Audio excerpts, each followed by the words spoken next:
So, you were told to teach someone entirely new to healthcare how to do skills on your patients, and if they failed, it was on you. That is called mentoring. I asked myself 2 years ago what mentoring was, and I can tell you I did not go into it lightly. I was scared. I thought to myself, why me? Why should I do it when I'm still learning too? But I can tell you after 2 years of doing this, it is so rewarding to watch them grow and learning all the new things about them and their learning styles. So with every student, it does bring growth, but with every teacher or mentor, we have to learn how to adjust to their learning styles. So let me tell you how I adjusted to mine. My first apprentice, she was terrified of failure. Her idea of failure was the biggest thing that was blocking her mind. And she had an instance with a 4-year-old where she was unable to give them shots because the kid was all over the place. So I had to step in and I showed her exactly what she needed to do. And then we talked afterwards. And she told me, oh, I get it now. I think I know what to do. And I realized she's a visual learner. So we did the See It, Do It, Teach It method by Yub.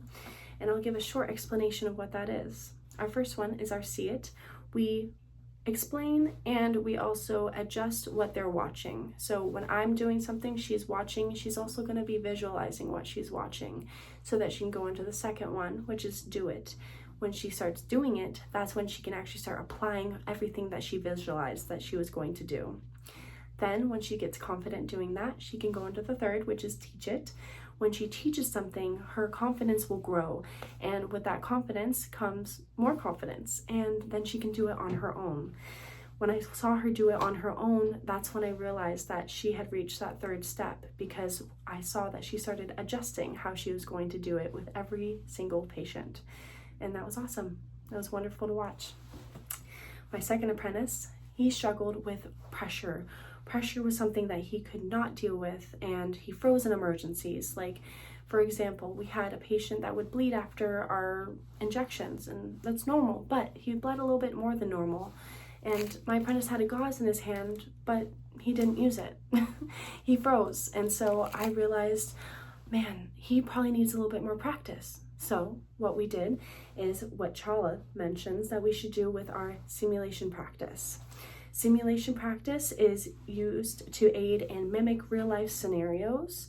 And when we use these scenarios, we can actually apply certain practices to our students. And these students, when they apply them in real life, they can actually remember what they're supposed to do without having to worry about making something worse, which was what he was worried about. It was funny because we had a patient that was not good at breathing after a vaccine, and he actually ended up having to deal with that. And he had the chance to actually apply these amazing scenarios and amazing simulations that we practiced before, and was able to actually complete the entire process. And when I got to watch him do that entire process, it was amazing, because he was able to watch me and follow me at the exact same time.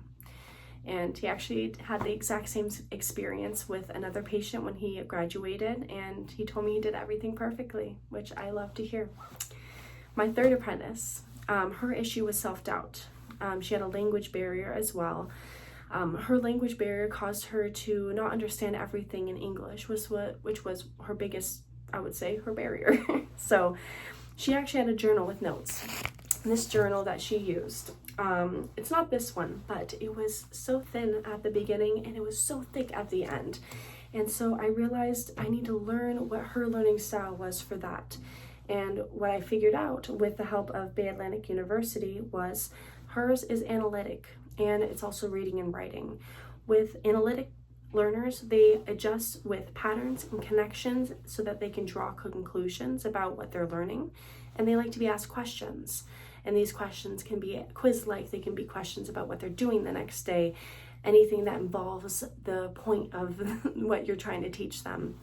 So when I watched how she was learning, and we actually involved her journal into our learning and involved her journal into our practices, because when we did that, I saw her confidence grow. She understood more and she was able to learn more. When I saw that, I could see that she was so assertive and confident within herself, and I actually got to watch her be so assertive and be so confident with herself when she actually stood up to a patient who was underestimating her experience. And that is what I call growth. So again, adjusting to their learning styles is so important. For my third and final thing, I wanted to mention, even though that she was able to learn and adjust, I also was having to learn and adjust, just like with all my other patients. My patients, but my apprentices. I've had 2 students graduate, and my other one just graduated. And I did have to adapt to all my students' needs, like whether it was fear, hesitation, self-doubt, anything like that. But their growth that I saw turned them into wonderful medical assistants. And it also taught me too. I got to realize that everything that I've learned from them, it was more than just teaching medical assistants. It's so much. Mentoring is so much more than teaching. It is also learning to teach people how to trust themselves. When we teach people how to trust themselves, that's when they get to the point where they are compliant, and they are not compliant, but comprehensive in what they're learning. And I honestly think that the best feeling is when a coworker says to me, "Can't your student work here?" And that's when I know my job has been done.